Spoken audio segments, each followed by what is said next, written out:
बिस्मिल्लाहिर्रहमानिर्रहीम, अस्सलामु अलैकुम, गुड मॉर्निंग, वेलकम टू सुबह सवेरे पाकिस्तान। मैं हूं हमजा तारिक और मैं हूं आपके साथ सैयदा इकरा बुखारी। उम्मीद करते हैं आज आप लोगों के मूड्स जो हैं वो काफ़ी खुशगवार होंगे, क्योंकि हमारे मूड्स तो खुशगवार हैं, वो भी मौसम की खुशगवारी की वजह से। सुबह सुबह बारिश हुई है, मतलब कि आप सुबह का आगाज़ हो रहा है और बारिश से हो रहा हो, और इससे ये भी आपको पता लगता है कि जी मानसून का आगाज़ अब हो गया है। लेकिन मामूल से कम बारिशें जो हैं अभी, आज हम रोज़नामा 92 न्यूज़ भी आप देखेंगे तो आपको पता लगेगा कि पहले रोज़ ही ये पता लग गया कि 59% कम बारिश हुई है। बिल्कुल ऐसे ही, लेकिन हमजा जैसे 59% ठीक हो गया वो हमजा बता रहे हैं 59%। अच्छा, वैसे जिस तरह से हम देखें कि मौसम एकदम खुशगवार तो हुआ है, बारिश तो हुई है, लेकिन बारिश के बाद जब ये मौसम ऐसा है कि बाद में हब्स हो जाता है तो थोड़ा फिर बंदा से होता है ना कि यार ये क्या, इतनी गर्मी ज़्यादा लगने लग जाती है। अच्छा, अभी अच्छी बात बताइए इकरा ने, साथ ही इकरा ने कहा कि नहीं साथ गर्मी ज़्यादा भी लगने लग जाती है। कोई नहीं, अब जो है मानसून का सबको इंतज़ार था, तो मानसून की आमद है। साथ ही एक रिसर्च है जो हम ऑस्ट्रेलिया में हुई है और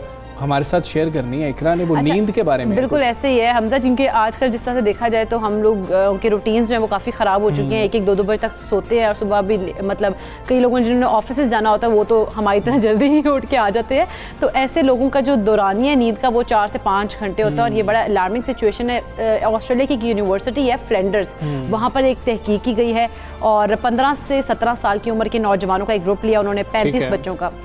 उन्होंने उनके ऊपर रिसर्च ये किया कि उन्होंने उनके लिए एक ख़ास तौर पर डिज़ाइन किया स्लीप के लिए, उन्होंने उनके लिए डिज़ाइन किया पोर्शन, ठीक है, और टाइम भी और पोर्शन भी एक उन्होंने डिज़ाइन किया। उसमें ये था कि इन बच्चों को 3 ग्रुप्स में जो है वो डिवाइड कर दिया। कुछ लोगों को 5 घंटे सुलाया गया, कुछ लोगों को उन्होंने सुलाया 7.5 घंटे और कुछ लोगों को 10 घंटे। और उन्होंने देखा कि जो 5 घंटे लोग सोए थे उनमें उन्होंने 3-3 घंटे बाद उन तीनों ग्रुप्स को जायज़ा लिया। उसको उन्होंने देखा कि जो 5 घंटे सोए थे उनमें बहुत ज़्यादा गुस्सा, चिड़चिड़ा और वोपन और बहुत खौफजदा थे और डिप्रेस थे वो लोग। लेकिन जो 7.5 और 10 घंटे वाला ग्रुप था वो काफ़ी खुश और पुरजोश नजर आया, एक्टिव थे। बिल्कुल। और उन्होंने जब देखा कि जो 5 घंटे वालों ने 10 घंटे सुला के देखा कि कोई फ़र्क पड़ता है, तो उन्होंने देखा कि वाज़े फ़र्क था, वो भी खुश हो गए भाई और वो भी पुरजोश दिखाई दिए। फिर उन्होंने ये एक रिसर्च उन्होंने बताई कि ये जो 5 घंटे जो सोते हैं या नींद का दौरानिया जो कम लेते हैं, उन लोगों में गुस्सा, डिप्रेशन, इस तरह की जो चीज़ें वो ज़्यादा होती हैं। और जो लोग अपनी जो टाइम है नींद का वो ठीक तरीके से लेते हैं, वो रिलैक्स रहते हैं, खुश रहते हैं और हैप्पी मूड में हर काम भी करते हैं। वो डिप्रेशन के शिकार भी कम होते हैं। अब वो नौजवानों को लिया गया ना, उनकी उम्रें अगर देखें तो 15 से 17 साल की उम्र के नौजवानों को इस रिसर्च का उन्होंने हिस्सा बनाया। तो हमें ये पता लगता है कि नींद जो है उसका दौरानिया भी दुरुस्त होना बहुत ज़्यादा ज़रूरी है, क्योंकि हम देखते हैं कि एनर्जेटिक तो यही बच्चे होते हैं, यही उम्रें होती हैं कि एनर्जी बहुत ज़्यादा होती है, लेकिन उनकी जो तबीयत है उनके ऊपर कितने बुरे असरात पड़ रहे होते हैं। फिर इसके साथ इकरा ने ये भी मुझे बताया था कि उन्होंने क्या किया कि 4 दिन उनको 5 घंटे सुलाया और 3 दिन उन्होंने क्या किया कि उनको 10 घंटे सुला के देखा। तो उन्होंने फिर ये भी देखा कि इससे भी कोई ज़्यादा अच्छे असरात नहीं पड़ रहे होते। आपको एक रूटीन भी फॉलो करनी पड़ती है। ये नहीं है कि आपने जी 5 दिन ऐसा हो गया कि आपने 4-4, 5-5 घंटे सोए और 2 दिन आपने कहा जी छुट्टी है, टका के नींद पूरी करेंगे, तो वो भी बेहतर नहीं है। एक रूटीन बनाए तो उस रूटीन को फॉलो करें। अच्छी रिसर्च है जो इकरा ने हमारे साथ शेयर की। और अब देखा जाए तो हमजा मैं ये कहना चाहती थी कि इस्लाम जो हमारा है वो भी बताता है कि आप जो है ना टाइम से सोएं। उसका अगर हम उन चीज़ों को भी फॉलो करें तो वो अब रिसर्च जो साइंस कर रही है वो उस पर पूरा उतरती है। वैसे बिल्कुल बड़ी आम बात है कि हम देखें ना, हमें जो हमारे दीन ने चीज़ें सिखाई हैं, नबी पाक सल्लल्लाहु अलैहि वसल्लम ने जो हमें तरीक़ाकार सिखाए हैं, हम सिर्फ उनको ही फॉलो कर लें तो हमें तो और किसी चीज़ की ज़रूरत ही नहीं रहती। और आज हम देखें किस दहाने पे वैसे खड़े हैं कि हम ऐसी रिसर्चेस को जो है हवाला बना के कहते हैं, देखें साइंस भी ये कहती है। तो अगर हम उस तरफ ना भी जाएं, जो हमें हमारे दीन ने बताया सिर्फ उसी को फॉलो कर लें तो खैर ही खैर है। और हमें जो ये जो डिप्रेशन है, ये परेशानियां हैं, ये चिड़चिड़ापन है, ये गुस्सा आना, ये सब कुछ ख़त्म हो जाएगा। तो अभी हम कोरोना की बात सबसे पहले करेंगे। हालात फिर से कुछ ख़राब होना शुरू हो गए हैं। आज भी मुस्बत केसेस की शरह अगर हम देखें पूरे मुल्क में 3% से ज़्यादा 3.33% हो गई है। कहाँ हमजा हम 1 पॉइंट समथिंग पे चले गए थे, लेकिन अब देखो कि 3% से भी ऊपर हो गया, और ये तो मुल्क में 3 हफ्ते बाद कोरोना के मुस्बत केसेस की शरह में जिस तरह से हमजा तुम भी कह रहे हो कि 3% इजाफा हो गया, 3% केसेस जो है बढ़ गए हैं। NCOC ने केसेस में इजाफे पर तशवीश का इजहार किया है और कहा है कि ईद उल अजहा के दौरान SOPs पर खुसूसी अमल दरामद के लिए अहकामात जारी होंगे और इसके ऊपर अमल दरामद करना आप लोगों सबके लिए बहुत ज़्यादा ज़रूरी भी है। ऐसे ही है, 1683 केसेस आए हैं, 1683 केसेस गुज़श्ता 24 घंटों के अंदर आए हैं। हम 1000 से नीचे आ गए थे। अब वापस देखें किस तरफ सूरत हाल जारी है। मुझे याद है बार बार असद उमर साहब का वो बयान जो है ना वो याद आता है। वो कह रहे थे कि कहीं ऐसा ना हो, वो ईद उल फितर क्या वक्त था तब कह रहे थे कहीं ऐसा ना हो कि ईद उल अजहा पर भी हमें सख्त फैसले करने पड़ रहे हों। खुदारा आप लोग एहतियात कीजिए, SOPs का ख्याल रखिए। लेकिन अब हम खुदा न खास्ता वैसी सूरत हाल हो सकती है, हम देखने बतदरीज केसेस बढ़ते चले जा रहे हैं। अब भी केयर ना की तो सूरत हाल बिगड़ सकती है, क्योंकि ईद उल अजहा पे क्योंकि हम लोग देखते हैं कि मिलना जुलना होता है, गोश्त की तकसीम कर रहे होते हैं, तो करें लेकिन एहतियात के साथ SOPs को फॉलो करते हुए। है ठीक है, लेकिन अब हमें सीख जाना चाहिए। हमने ईदें गुजारी हैं, अब हमें पता होना चाहिए कि हमने क्या रवैया। बिल्कुल ऐसी हालात, क्योंकि इस तरह के तो मेरा ख्याल तो है कि समझदारी का मुजाहरा करना आप लोगों के लिए फ़ायदेमंद होगा। खैर, वफाकी वज़ीर असद उमर की ज़ेर सदारत इजलास में मुख्तलिफ शोबों में SOPs की खिलाफ वर्जियों का नोटिस लिया गया। तमाम सूबों को कोरोना SOPs पर अमल दरामद और वैक्सीनेशन के अमल को तेज़ करने के लिए खुसूसी इक़दाम की हिदायत भी की गई है। इस्लामाबाद की बात करें, कोरोना केसेस की शरह 5% से ज़ायद हो गई है, जिसके बाद शहर में वैक्सीनेशन तेज़ करने का फैसला किया गया। तशवीश की बात तो यह है कि मुल्क में इंसदाद कोरोना वैक्सीन के अहल 10 करोड़ की आबादी में से सिर्फ 3.5% आबादी की वैक्सीनेशन मुकम्मल हो सकी है। और जब तक हम वैक्सीनेट नहीं होंगे, ये हम सबको पता है कि हमें इस वबा से छुटकारा नहीं मिल सकता। अच्छा हमजा, खतरे की बात यहाँ पर एक और ये भी है कि पाकिस्तान में कोरोना वायरस की भारतीय, बरतानवी और जनूबी अफ्रीका की जो इकसाम है उनकी मौजूदगी का इंकशाफ हुआ। और वजारत सेहत के मुताबिक मई के आखिर और जून के अवाइल यानी कि उसके आगाज़ में वायरस का कहा जा रहा है कि मुख्तलिफ इकसाम के नमूने हासिल किए गए हैं। ये बड़ी सूरत हाल है। देखें, पहले भी हमें पता लगा था जी डेल्टा वेरिएंट जो है वो पाकिस्तान पहुंच चुका है, लेकिन अब जो केसेस सामने आ रहे हैं उनकी ट्रांसमिशन के बारे में बताया जा रहा है कि जी कि वो अब ऐसे केसेस हैं जो कि ज़्यादा खतरनाक साबित खुदा न खास्ता हो सकते हैं। हमने यूरोप के हालात देखे हैं, अब हम बरतानिया का सूरत हाल देख रहे हैं, वहाँ पर भी जो भारतीय वेरिएंट है उसके हवाले से सूरत हाल बहुत ज़्यादा ख़राब हो गई है। हुकूमत ने जो इकदाम उठाए थे ना इकराब, कुछ लोग जो संजीदा हैं, ज़्यादा संजीदा हैं, सीरियस ले रहे होते हैं SOPs को, जिन्होंने पहले वैक्सीनेशन करवाई, जिनके दिमाग में वसवसे नहीं आ रहे होते, वो लोग ये बात कर रहे हैं। और सोशल मीडिया पर भी ये बात हो रही है, जिस तरह से सख्तियाँ की गई थी ना ईद उल फितर से पहले, उस वक्त हमने देखा था केसेस कितने ज़्यादा हो गए थे। अभी से कम से कम ये कि जी मास्क लाजमी या नहीं होगा तो जुर्माना होगा। हाँ, इस तरह की सख्तियां कर दी जाएं ताकि कम से कम हम जितनी कोशिश कर सकते हैं। अब हुकूमत भी कितनी सख्ती आखिर करे, क्योंकि लोग तो समझ ही नहीं है। हालांकि देखा जाए तो लोगों के, आप लोगों के अपने फ़ायदे के लिए बात है, या आप लोगों की जान की जो है वो उनको परवाह है, गवर्नमेंट को परवाह है कि भाई लोग ना मरे इस तरह, क्योंकि हम देखते हैं कि डेथ रेट जो है इसमें कितना ज़्यादा हो जाता है। उसके बाद अगर पिछले 24 घंटे की बात करें तो 24 कीमती जानें जो हैं वो कोरोना के हाथों ज़ाया हुई हैं, और लोग जो हैं हमारे कीमती लोग जो हैं ये दुनिया छोड़कर चले गए इस कोरोना की वजह से। इसी पर बात करेंगे। सेक्रेटरी जनरल PMA डॉक्टर कैसर सज्जाद मौजूद हैं। डॉक्टर साहब अस्सलाम वालेकुम, गुड मॉर्निंग। डॉक्टर साहब, हम देख रहे हैं कि केसेस बढ़ रहे हैं, 3.33% है ये कोरोना मुस्बत केसेस की शरह। आपसे जब पहले बात हो रही थी तो हम 1.7 तक भी चले गए थे। कहाँ पर कोताही है? क्या सिर्फ आवाम की कोताही है या फिर हुकूमत को फिर से सख्त फैसले जल्दी करना होंगे? बिस्मिल्लाहिर्रहमानिर्रहीम, बहुत शुक्रिया आपका। देखिए, बात सारी ये है कि पिछले 2 हफ्ते पहले पाकिस्तान मेडिकल एसोसिएशन ने और मैं as a secretary general Pakistan medical association एक प्रेस रिलीज जारी किया था, जिसमें ये बात जो आप कर रहे हैं ये जिक्र किया था और मुतनब्बे किया था कि हम चौथी वेव की तरफ जा रहे हैं, कि जो कि हमारा रवैया है वो रवैया कोई ठीक नहीं है। और अगर यही सिलसिला रहा तो चौथी वेव और 5वीं वेव और यही सिलसिला पाकिस्तान में चलता रहेगा और दूसरे ममालिक से कोरोना का खात्मा हो जाएगा, और फिर हमारा बड़ा मुश्किल होगा कि हम दूसरे मुल्क में किसी वजह से भी सफ़र नहीं कर सकेंगे, इवन कि हम उम्रा और हज के लिए भी नहीं जा सकेंगे। तो मैं समझता हूँ कि इसमें 2 बातें बहुत अहम है, और वो अहम ये है कि जब तक हमारी आवाम SOPs पे अमल दरामद नहीं करेगी, अपनी जिम्मेदारी को पूरी नहीं करेगी, तो ये सिलसिला चलता रहेगा। दूसरी बात ये है कि अगर आवाम जैसे कि नहीं कर पा रही है तो मैं समझता हूँ कि हुकूमत को चाहिए कि ये हफ्ता 10 दिन के लिए जो चीज़ें बंद हो जाती हैं, इसको जब तक कि ये हमारा ग्राफ जीरो पे ना आ जाए, जब तक कि हमारे नंबर ऑफ केसेस बिल्कुल सिफर ना हो जाए, उस वक्त तक चीज़ें ना खोली जाए, किसी तरीके से भी प्रेशर में ना आया जाए। अभी जो सूरत हाल है, आपने देखा कि 2 हफ्ते हो गए, 2 हफ्ते के अंदर अंदर जो है, जो हमने जैसा कहा वैसे ही हो रहा है कि ये केसेस बढ़ गए और डबल हो गए, दुगना हो गए हैं। और हमें डर है, मैंने कल भी ये बात कही है कि हमें डर है कि हुकूमत को कहीं ईद उल अजहा से पहले ही सब चीजें बंद ना करनी पड़ जाए और बहुत सख्ती करनी पड़े बाजारों में। ये जो मवेशी मंडी है और ये जो हम जानवर लेने जाते हैं, वहाँ कोई भी SOPs पे अमल नहीं करता। और मैं एक चीज और बताऊं, मैं अभी 2-3 दिन पहले किसी शादी में मजबूरन जाना पड़ गया मुझे। आप यकीन करें, वहां पर कहीं पर भी मुझे नहीं लगा कि पाकिस्तान में कोरोना है। उस शादी हॉल में कहीं पर भी नहीं लग रहा था, जो कि एक बैंक्वेट था। बैंक्वेट के अंदर किसी ने भी मास्क या कोई सोशल डिस्टेंसिंग कोई नहीं है। तो मैं समझता हूँ कि हुकूमत को चाहिए कि क्लोज मॉनिटरिंग करके ऐसे जो रेस्टोरेंट हो या शादी हॉल है, उनको कम से कम बंद कर दे। आपकी बात में सुन रहा था कि फाइन करें। ये तो हम, मेरे ख्याल में पिछले साल से मैं चीख रहा हूँ कि भाई जब तक आप डिटरेंस नहीं करेंगे, जिस तरह के बाहर के मुल्कों में, सऊदी अरब में 15,000 रियाल फाइन हो जाता है अगर आप मास्क के बगैर घर से बाहर निकलते हैं। तो जब तक आप एक डिटरेंस नहीं कायम करेंगे, लोग तो नहीं मान रहे। और फिर मैं ये समझता हूँ कि आपको अपने मुल्क से कोरोना का खात्मे के लिए बहुत जरूरी है कि लोगों को जल्द से जल्द वैक्सीनेट करें और लोगों से करवाएं।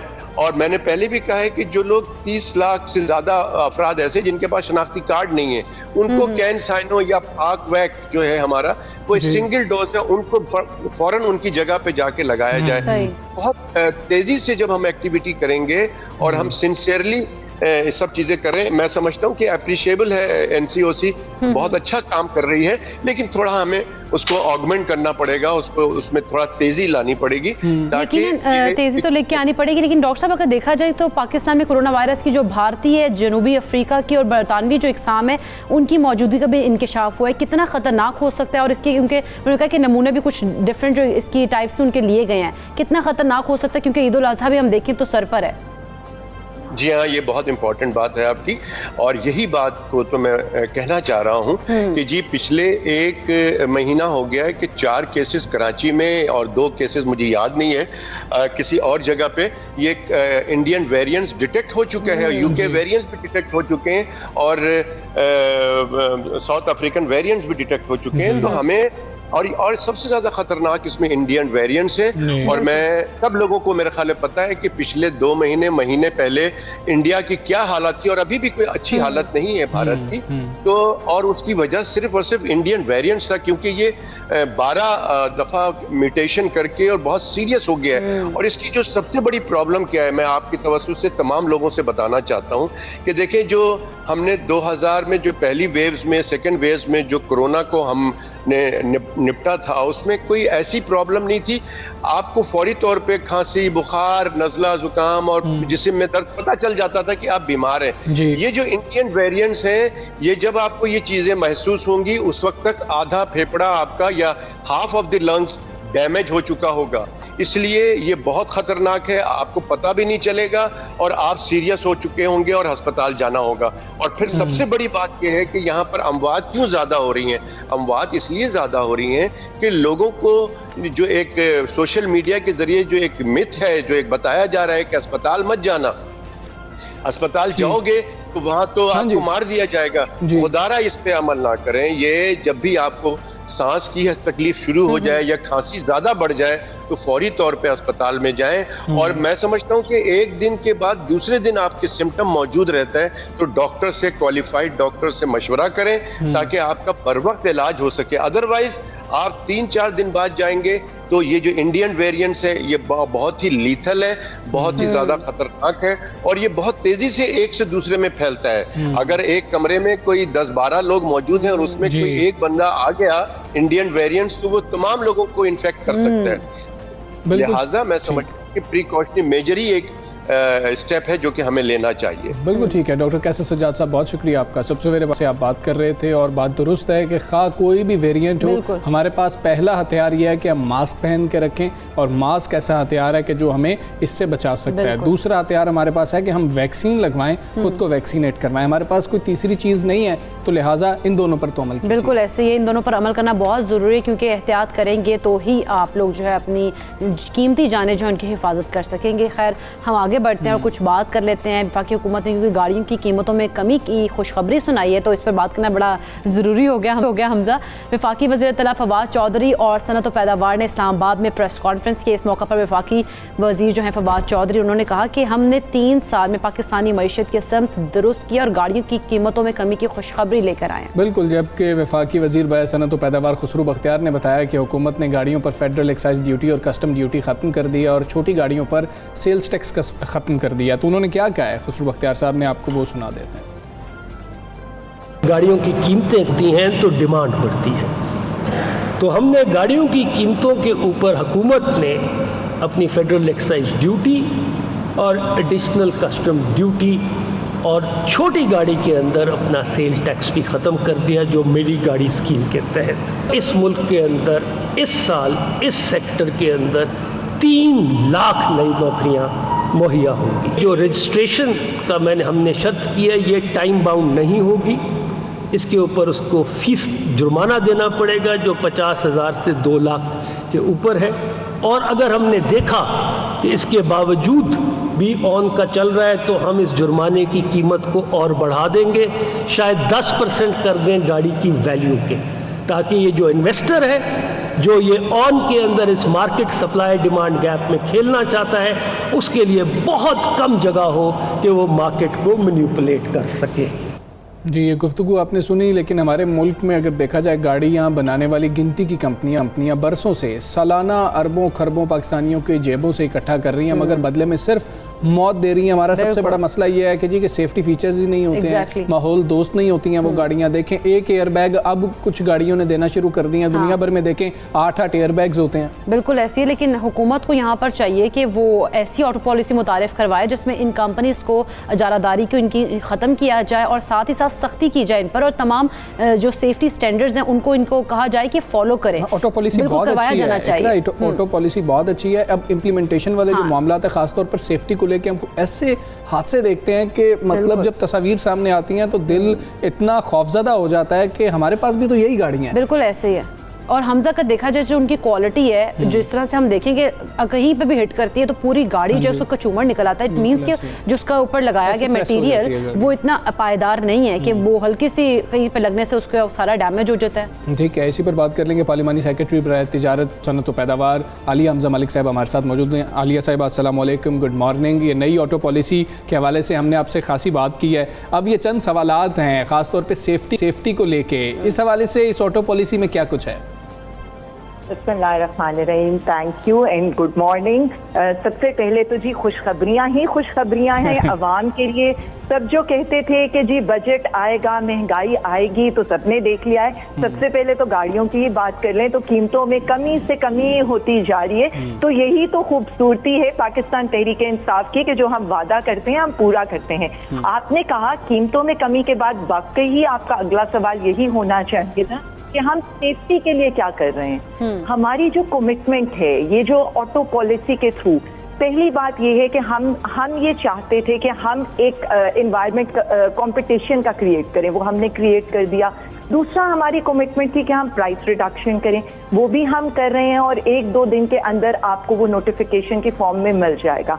थर्ड ये थी कि क्वालिटी व्हीकल हम अपने लोगों को प्रोवाइड करें, तो उसके लिए first time in the history WP29 के रेगुलेशंस को हमने मद्देनजर रखा है और हमने उनकी जिससे कह लें कि now we are with them, क्योंकि आज तक WP29 की रेगुलेशन किसी हुकूमत ने हासिल करने की UN के साथ उन्होंने कांटेक्ट ही नहीं किया था, पाकिस्तान तहरीक इंसाफ ने किया। और अब उनके जो उस रेगुलेशन के थ्रू हैं at least 19 safety features, it's it's mandatory for और जितने भी हमारे ये जो कार मैन्युफैक्चरर्स या ऑटो मैन्युफैक्चरर्स आप ये कहें कि उन्होंने उन सेफ्टी फीचर्स को प्रोवाइड करना है।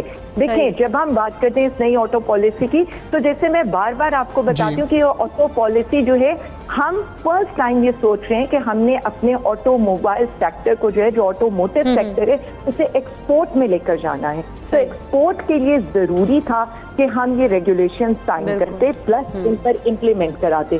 तो ये दोनों चीजें होने लगी हैं कि हम अपनी लोकल प्रोडक्शन में भी आपको सेफ्टी फीचर्स प्रोवाइड करने की कोशिश करवाएंगे और उनको एक्सपोर्ट कराने की भी कोशिश। ठीक है। अच्छा आलिया हमजा साहिबा, जिस तरह से बजट में गाड़ियों की जो टैक्सेस में कमी की गई थी उसका इतलाक 1 जुलाई से होना था, लेकिन सारिफिन की जानिब से शिकायत आ रही है कि ऐसा अभी तक नहीं हुआ, इसकी क्या वजह है? देखिए, जो इस पर है हमारे लिहाज से तो हमने टैक्सेस कम करवा दिए और मैं आज का newspaper, when I open the newspaper, तो मैंने तो आज इंडस का देखा है, इंडस कंपनी की तरफ से पूरा एक एडवर्टाइजमेंट आया है जिसमें उन्होंने प्राइम मिनिस्टर इमरान खान साहब, हमारे जो फेडरल मिनिस्टर साहब हैं खुसरो बख्तियार साहब, उनकी इस प्रोग्रेसिव ऑटो पॉलिसी की जो रिडक्शन की गई है हमारे सारे टैक्सेस के अंदर, और उन्होंने नई प्राइसेस अपनी पूरी टोयोटा की रेंज की उन्होंने आज के न्यूज़पेपर में पब्लिश कर दी है। तो ये देखिए, अगर ये जो प्राइसेस में कमी है, ये जब हुकूमत ने टैक्स के अंदर, जैसे हमने कहा है कि हमने अपनी जो FAD है, हमने जो एडिशनल हमारी जो कस्टम ड्यूटीज हैं, हमने उनको रिड्यूस किया है, तो हमारे कार मैन्युफैक्चरर्स ने भी अपनी प्राइसेस को बहुत रिड्यूस किया है और ये आप जाकर देख सकते हैं। सेकेंडली, मैं आपको एक बात बताऊं कि ये जो चीजें हैं इसको हम तो इम्प्लीमेंट भी कराएंगे, और जिस तरह से कल फेडरल मिनिस्टर साहब ने ये बताया है कि जब हम देखेंगे कि इनकी इम्प्लीमेंटेशन नहीं हो रही तो इन पे जुर्माने की शरह बढ़ाई जाएगी, क्योंकि देखिए अल्टीमेटली हमारा पर्पज है लोगों को रिलीफ देना। मेरे ख्याल में तो आज मीडिया को सबसे पहले हमें ये अप्रिशिएट करना चाहिए कि हमेशा ये सुनते थे कि जी कार प्राइसेस इंक्रीज हो गई हैं और लोगों के लिए गाड़ियां महंगी से महंगी होती जा रही हैं, तो अब ऑलमोस्ट मेरे ख्याल में 1 लाख से 1.25 लाख तक गाड़ियों की प्राइसेस में कमी आई है, और ये this is a good news for जो लोग अपनी गाड़ी खरीदना चाहें। बिल्कुल ठीक है आलिया साहब, आप बिल्कुल दुरुस्त कह रही हैं। हम भी 3-4 दफ़ा इसके ऊपर बात कर चुके हैं। जो नई कीमतें भी कुछ कंपनीज ने बताई थी वो भी हमने शेयर की थी, ऐसा हुआ है। लेकिन एक और मसला है, सारिफीन शिकायत करते हैं कि असेंबलर्स जो हैं वो माफिया का किरदार अदा कर रहे होते हैं। हमने देखा डॉलर जब उसकी कदर में इजाफा हो रहा होता है रुपए के मुकाबले में, तब कीमतें ऊपर चली जाती हैं, फिर डॉलर नीचे आया। वज़ीर आज़म साहब ने इसका क्रेडिट भी लिया कि हमारी बेहतर मुआशी पॉलिसियों की वजह से ऐसा हो रहा है, लेकिन कीमतें नीचे नहीं हुई थी। अब जब ये फ्लक्चुएशन हो रही होगी तब कुछ फ़र्क हम देख रहे होंगे, हुकूमत इस पर चेक कैसे रखेगी? सबसे पहली बात मैं आपको ये बता दूं कि जब आप ये बात करते हैं कार असेंबलर जो हैं वो एक माफिया का किरदार अदा करते हैं, तो देखें ये माफिया तब था जब मोनोपोली थी कुछ 3 कंपनी। जब आप इस मोनोपोली को ब्रेक करके कंपटीशन मार्केट के अंदर डेवलप करते हैं और लोगों को देखें, अब हमारी अवाम जो है ना, दे आर वेरी वाइज, वो क्या करते हैं, वो सब चीजों को देखते हैं। वो देखते हैं कि हमें कौन सी गाड़ी किस प्राइस के अंदर, किस क्वालिटी के अंदर मिल रही है, और उसका कंपैरिजन भी करते हैं। कंपटीशन की वजह से जब आप कंपटीशन क्रिएट करते हैं तो आप ये देखें कि रिमार्केबल डिक्रीज आया है उन प्राइसेस के अंदर। और जब ये बात होती है हमारे आम सारिफ तक, तो हम सिर्फ ये कह रहे हैं कि बिल्कुल आपने सही कहा कि जब एक ट्रेंड आता है कि डॉलर ऊपर जाता है तो प्राइसेस तो ये हाई कर लेते हैं, और वही हमने ट्रेंड देखा है in last many years. This is first time in the history कि हुकूमत पाकिस्तान की कोशिशों से, प्राइम मिनिस्टर इमरान खान साहब की कोशिशों से और मिनिस्ट्री ऑफ इंडस्ट्रीज के जो हमारे मिनिस्टर साहब है और बाकी पूरी टीम की कोशिशों की वजह से आज प्राइसेस में कमी आ रही है। और देखिए 1 लाख से 1.25 लाख तक की कमी गाड़ियों की कीमतों में, इट्स अमेजिंग। और मेरा ये ख्याल है कि जो ट्रेंड सामने नजर आ रहे हैं उससे तो यही है कि हमने एक ट्रेंड सेट कर दिया है गाड़ियों की कीमतों को कम करने का। बिल्कुल ठीक है, ट्रेंड सेट कर दिया गया है PTI गवर्नमेंट की जानिब से। बहुत शुक्रिया आलिया साहिबा, पाकिस्तान से आप बात कर रही थी। और गाड़ियों का मामला अहम होता है क्योंकि हर शख्स की नज़र होती है कि गाड़ियाँ सस्ती हों, तो हम लोग भी गाड़ी ले सकें, मोटरसाइकिल से गाड़ी का सफ़र जो है हमारा भी मुकम्मल हो सके। तो अच्छी बात है, कीमतें कम हुई हैं। आगे जिस तरह से कहा जा रहा है कि जुर्माने भी किए जाएंगे अगर खिलाफवर्जी की गई, तो ये बहुत अच्छी बात है। ये अच्छी बात है कि उनके ऊपर वो क्लोज मॉनिटर भी उनको करेंगे। खैर, हमें यहाँ पे ब्रेक लेने कहीं मत जाइएगा, देखते रहिए सुबह सवेरे पाकिस्तान।